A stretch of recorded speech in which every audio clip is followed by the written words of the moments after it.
Hi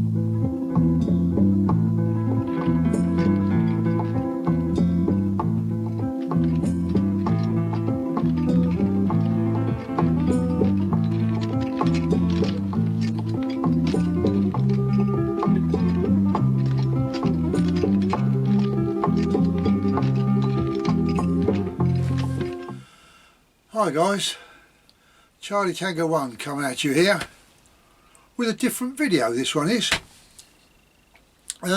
just done the update on the pouches, and I think I gave a shout out again to my friend up in Scotland, Pete Miller. See you. And there's a gentleman. He said he commented on me update on the pouches. He's I've been meaning to ask you. He says, I'll tell you who he is. He's Bentley's Backward Bushcraft. So this is really directed around him, but you'll probably all find it interesting, or those that find it boring will switch off. I keep stamping my feet. I'm sorry about that. Now this gentleman, he says, I've been meaning to ask you about these little cages you have hanging up behind you, which is not there anymore, is it? He wanted to know something about them, so this is something I'll do now. I thought I'd do as he finds it obviously interesting. Now they're called Gypsy cages. Years ago, because my wife, she's ancient Romany Gypsy, and as you know, then they used to go, well, I don't know if you do know, but what they used to do is they used to go around on their little you know, the old gypsy carts with their ponies and that, and they used to go and work the farm, the fields, from farm to farm. They do the cherry orchards, the apples, the pears, the potato fields, and all the cabbage fields, all that.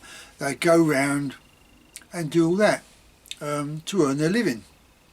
And the farmers used to use a set aside, a little area for them to set up their trailers in. Bear with me, I've got to remember, I better turn this on just in case, otherwise you're going to get cut out here. There we go. Tick tock, tick tock. And that's what they used to do. So and in my earlier days, this is what they used to hang these. Used to hang these up on the on their trailers. And what they used to do is they used to have a bear with me. I made these myself. Like these are usually you get the old the wire out of an old budgie cage, or as we used to do then, any old wheels, bicycle wheels. We used to, you know, that was dumped. We used to cut the spokes out of, and that's how we made our cages. All this little bit of grooving stuff there. Let me show you a bit of close up on that. All that little grooving work there on the top, and that's it's all done by myself. And this particular one, let's get it up so that we can see. Got a little feed tray here. Just put our seed in there. A little bit of wire there that stops them standing, keep standing in it. And our little doors up at this end. Put them in there and drop them down. And of course you also had your little tray at the bottom, which you put a bit of sand in. What's dropped down there? Oh right, okay. Put your little bit of sand in there, or bit of sawdust, or whichever was available. You can get the old sandpaper as well, couldn't you? You used to do that, like, but they never used to do that. They'd put a bit of sawdust or something like that in there. They always get hold of something available. And what they used to do is they always used to, especially when they'd done the cherry orchards, they used to have little catching cages. And bear with me, I've got one of those. Make them as well. I forgot all about them, so you'll be pleased to see that, won't you?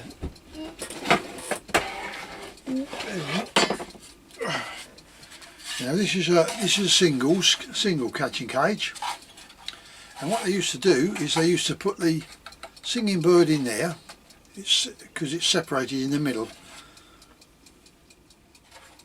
and I really need to, actually, if I bring that over there, we might be able to put it on top of there and you might be able to see.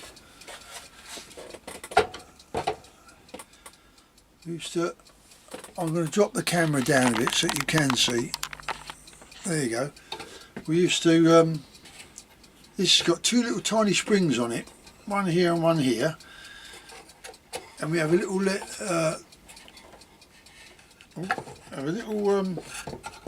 little piece of cross we used to use in this piece of wood. I'll show you there, see it now? That's a little old tripstick that was,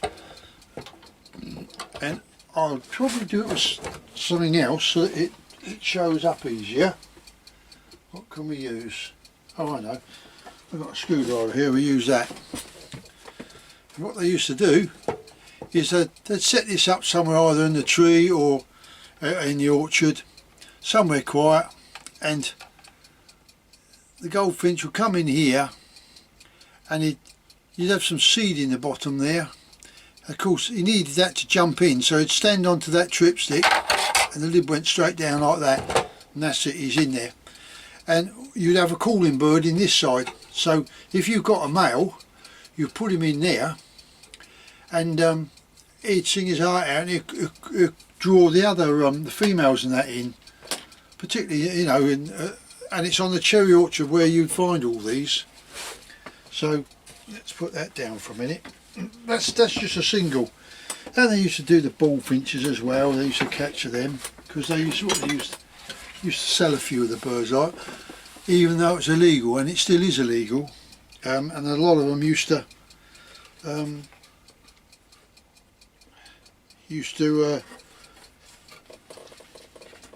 capture them and sell them.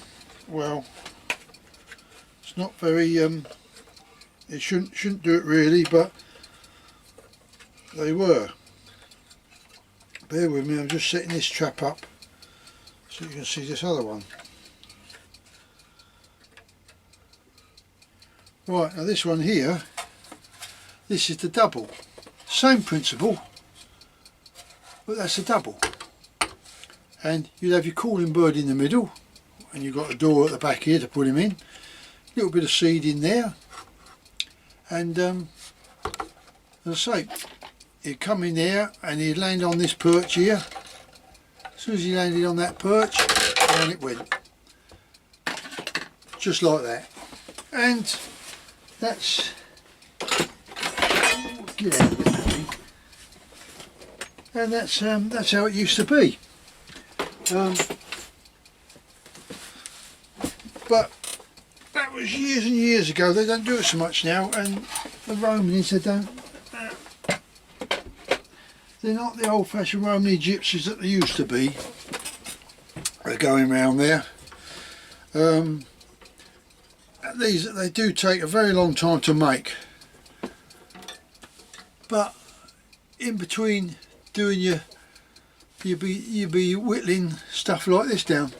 And this is the other one. This is what I call my, and of course this is what I call my display cage. You could take this and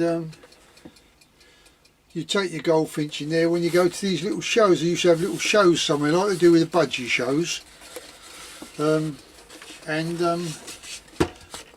you take it to there to see if you can win prizes. And this one I used to put a couple of holes in the back there so I could hang it on the wall or something. But I did used to breed finches and all that sort, and I did actually breed some goldfinches from youngsters, and I reared them right up, and I managed to eventually own them in aviary, and I reared like you do with canaries. I think I got 12. I think I got 12 youngsters eventually that I reared up.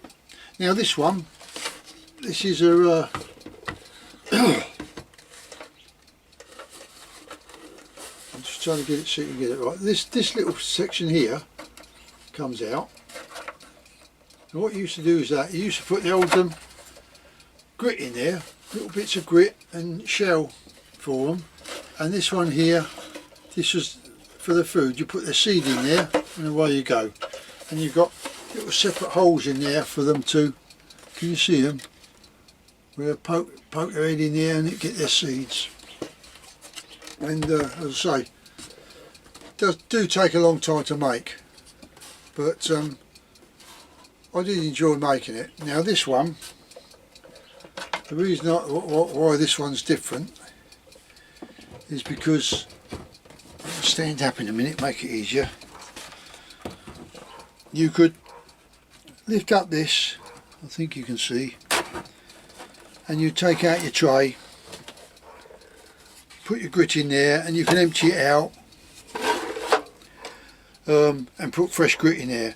But also, to stop the bird, if you had a bird and you want to get out there, you can also clean it out, and to do that you could take the bottom, you could, I'm trying to get hold of it, you could take the bottom piece out, and you can get right into the cage. So if you took that out, you still got the bottom there to stop the birds getting out, as you can see. Also you got that, and then you can get right into the cage. So that way, because a bird, they very rarely fly downwards to get out, they'll fly upwards. And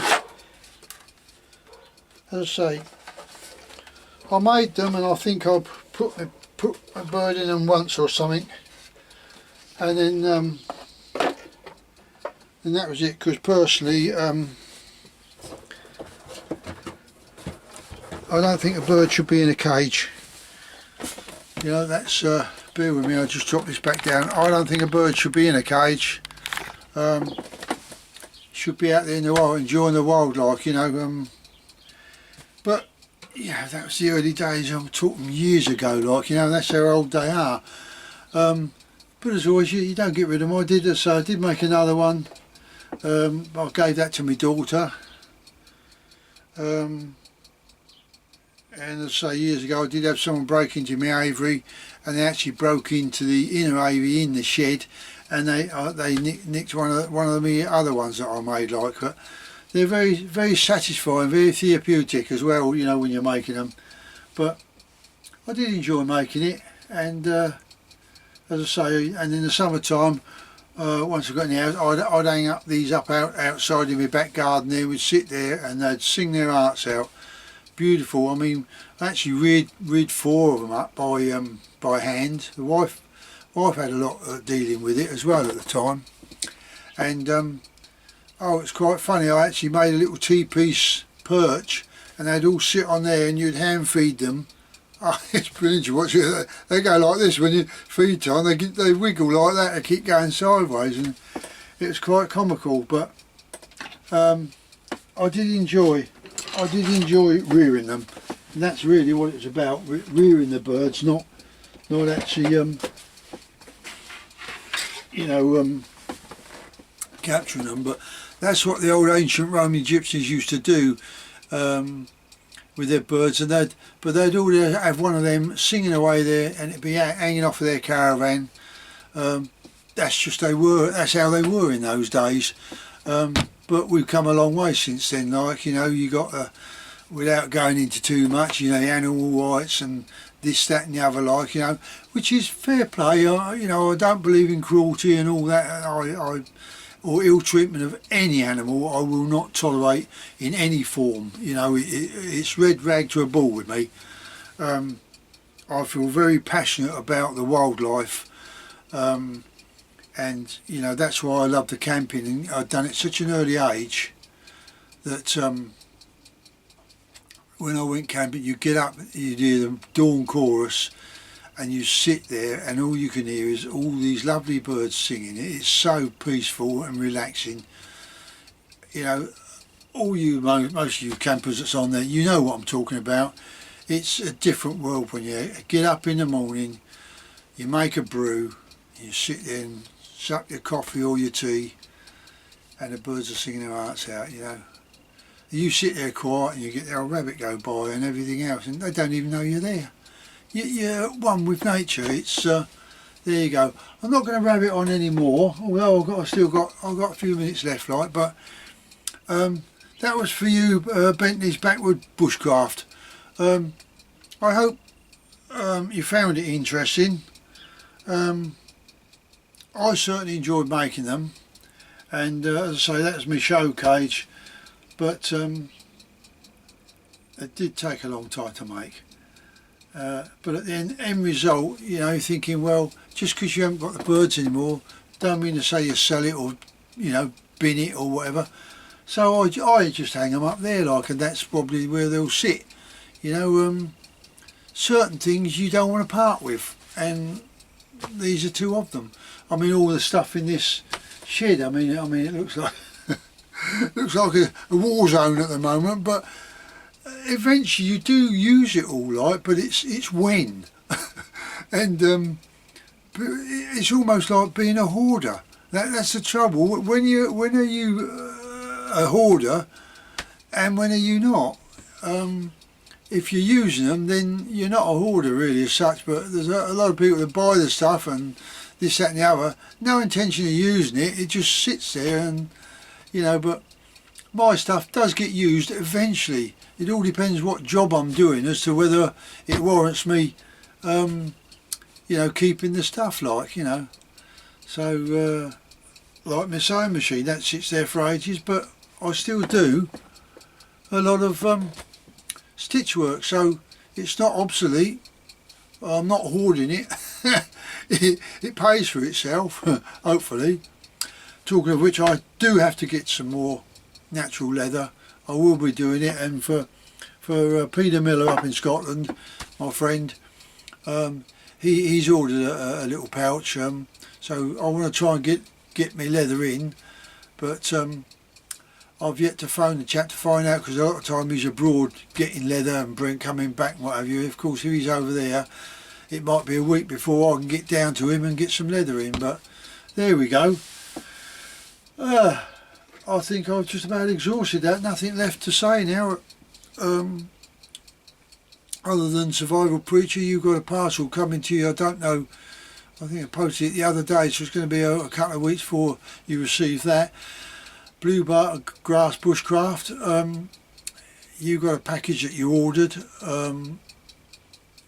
That's been a week now, so you're still going to probably have to wait another week. And I think there's someone else down there has ordered something, Terry, I think it might be. I think either Terry or Kirk North of 51, he might have ordered it. I'm not sure, top of my head, like. So when I get the tracking information, what I do is I write the person's name, then I know who's expecting a parcel. But there you go. I've enjoyed doing that video. It's something different, isn't it? You know. And if there's anything else you wish to know, then just jot it down, and I'm only too pleased to sort of try and enlighten you where I can. I'm not going to get any holes there. I'll catch you lot on the next video. There's 4 of them. Thanks inside. Bye for now. Cheerio. Right, 4 of them inside there.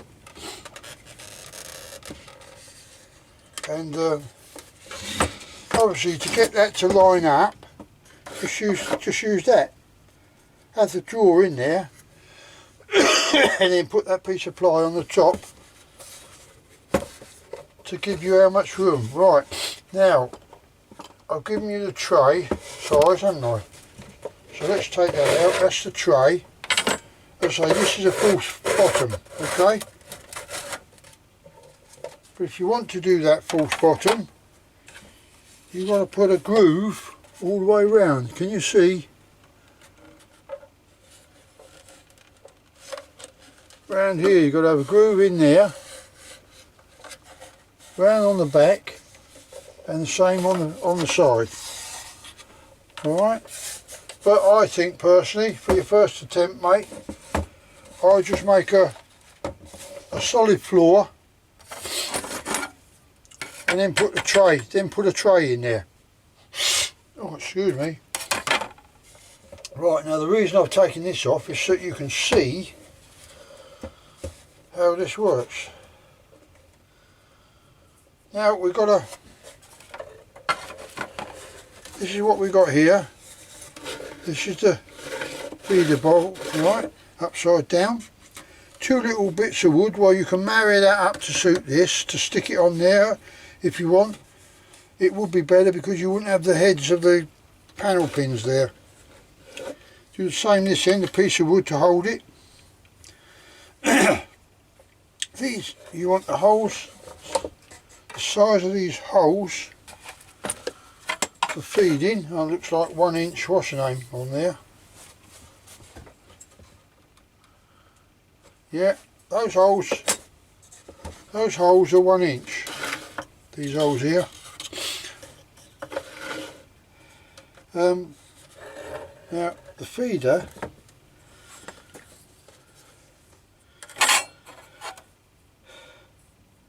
this is what's fixed in the box.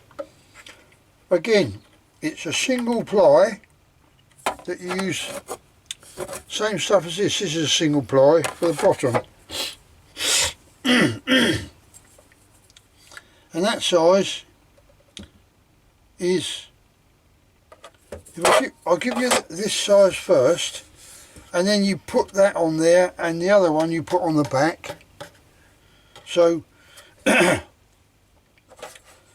overall size of that is 1 1/4 inches.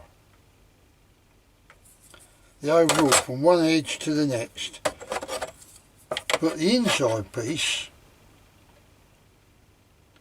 looks like it's about 1 inch. Yeah, that's 1 inch on the inside there, and then one time you stick that on there, it's 1 1/4 inches. So take your easiest measurement, which would be this one, inch, and then just put this on top, and then whatever that comes out of that, that's what you stick in there.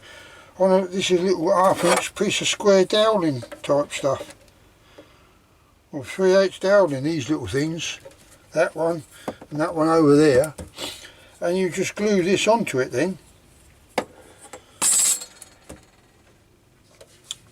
That's on the bottom, of course, and then what you do is you just line it up. You line it up with this hole.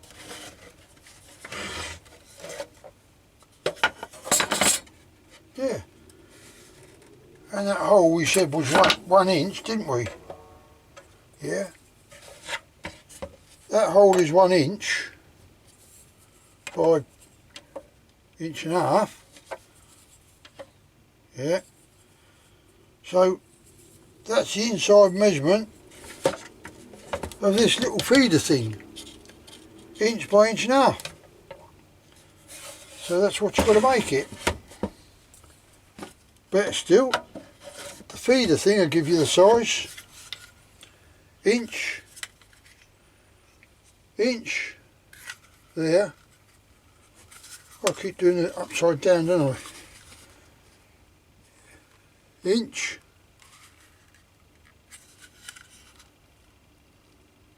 by 1.5 inches. Okay, that's the size of that. So that's the size, inside measurement of that feeder tray. What that does, or you can just have an ordinary tray like this one. You can put a bit of wire in if you want.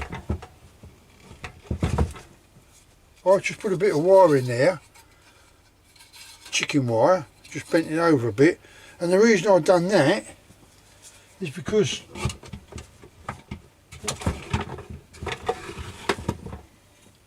is because they keep flicking the seed out everywhere and it comes out of the cage all over the place. And they never peck off of the floor, but they go in there. So there it is, an inch by inch and a half. 4 holes, which is an inch of diameter. What other size have I missed out? As you put it together, just, you know, marry it up and think, oh yeah, that decides what piece of wood you put on here on the front of this box. That's all it is. It's a, you know, a seed tray, and you just put this piece on there just so that it covers up there, and well, it makes it look neat rather than looking at a square hole like that. It's better to have that looking like that. Now, I just think this was a round thing I used on here. I'll show you what I used.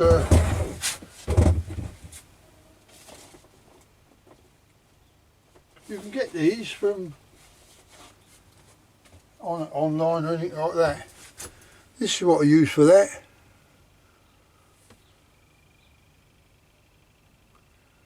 That's all it is. I'll tell you the size of it, just to give you an idea. I don't know if they do various sizes, but this one is 3/8. 3/8 across that top. So there you go. Yeah, 3/8. And you just use a Dremel or a little drill.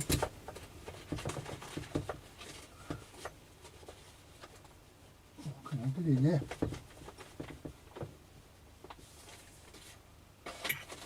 Sorry about that. Yeah, that's all you do. And that'll make that fancy pattern.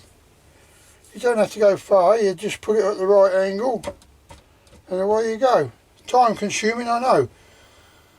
This one here, if you put these lines in like that,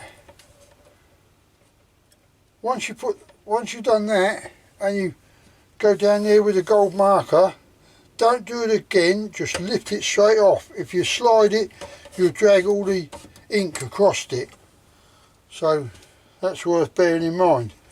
These things, they're little brass, the tops that I put on the top here, they're little brass tacks. You get it from any furniture shop, you know. Oh, again, hinge and brackets, you know. It's what they put on furniture, you know. You see all them brass things going all around the Chesterfield suites and all that. Well, that's all they are. But because these are only, these here are only, what did I say? I forgot now. 1, 2, 3/8. Because these are only 3/8 square. If you whack that in there, you might split it. So I'd put a pilot hole in there and just tap it in. That way, it's not going to split it. And if you want, you can put a dear little bit of glue in there and just push it down. You know, that'll hold it down. Now, I don't know if there's anything else I've got to inform you of, but I think for for your first attempt, I'd be inclined to use a fixed floor. See, because you see them grooves there, that's the groove you've got to put in either side, you see, and on the back panel, and that's so you can, and then you've got to put this little piece of wood on here, which is a dear little bit. That just makes up that makes up this space here. So we'll slide that in there, as I say. Right, so now it looks like that.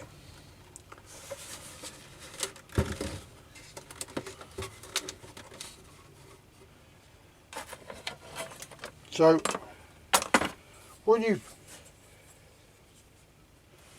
can put this piece at this bottom, you can put it right flush with this piece if you want, but the only reason it's up there a little bit is because of those grooves. But if you're doing the tray that size, the gap you need in, oh, where are you? Not even seeing that.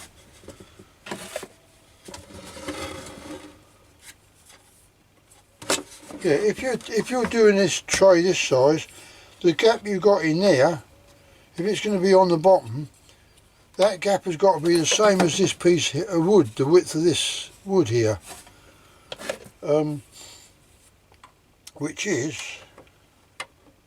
I think we said 3/8, wasn't it, something like that, or ½ inch. ½ inch will make it a little bit slacker, so it's not so hard. It's 5/8 that one, yeah.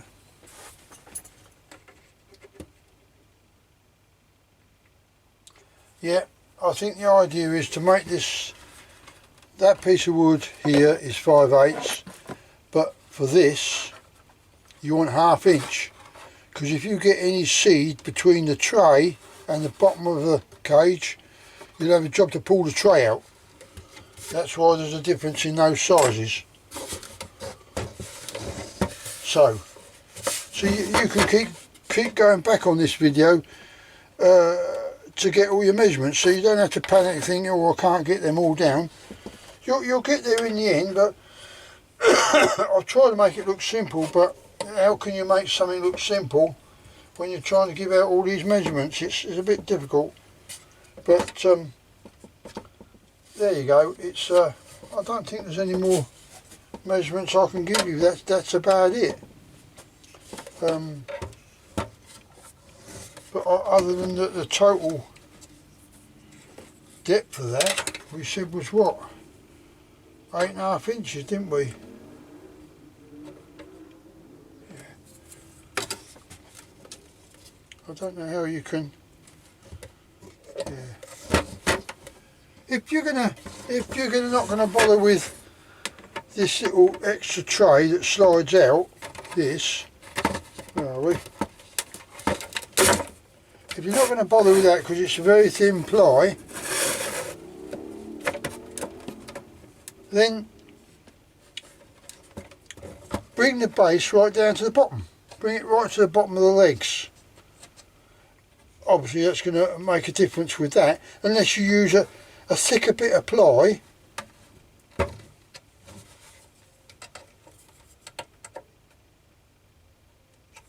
What you could use a ½ inch.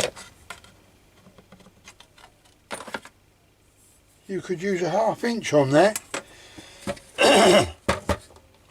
Do it flush with the legs. Put a ½ inch flush there, ½ inch up to there. That will give you that gap size again, so you don't have to re-alter all the measurements on here.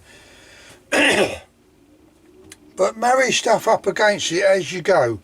There's nothing worse than doing a nice job there and thinking it's wrong, you've cocked it up. So I'm going to have to leave it there because I must crack on with the work. I've got a lot of work to do. Same with that grit thing. Two dear little bits, one dear little piece of wood there. It's only to stop that tray dropping down. That's all it's for, so it stays level. Otherwise when you push it in, it does that. And they'll just keep flicking it out. So having done all that, why is that not going in there? Something's not right. Can't have that. It's a very tight measurement, that.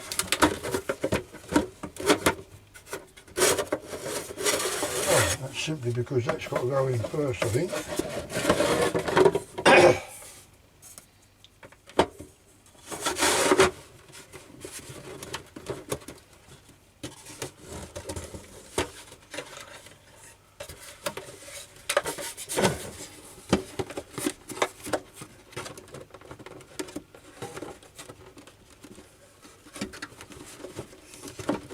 We'll now get there in the end. Oh, it's that, isn't it? Of course it is. Oh dear. Right, I'll sort that out later. So there it is. Okay, I hope that helps you. What I'm going to do, you will find this on your reply to that little meth stove that you commented on. So I hope you've subscribe to my channel, and it'll flag up straight away then. You know, push the button subscribe and the little bell, and this will flag up straight away, but I'll put the YouTube link to bring you up to this video, which you'll find out when you do that. Right, I'll mention it on the Facebook anyway, so you know. Well, my friend, thanks very much, take care, and I hope you manage to get it done, and if you do, I'd like to see the finished product.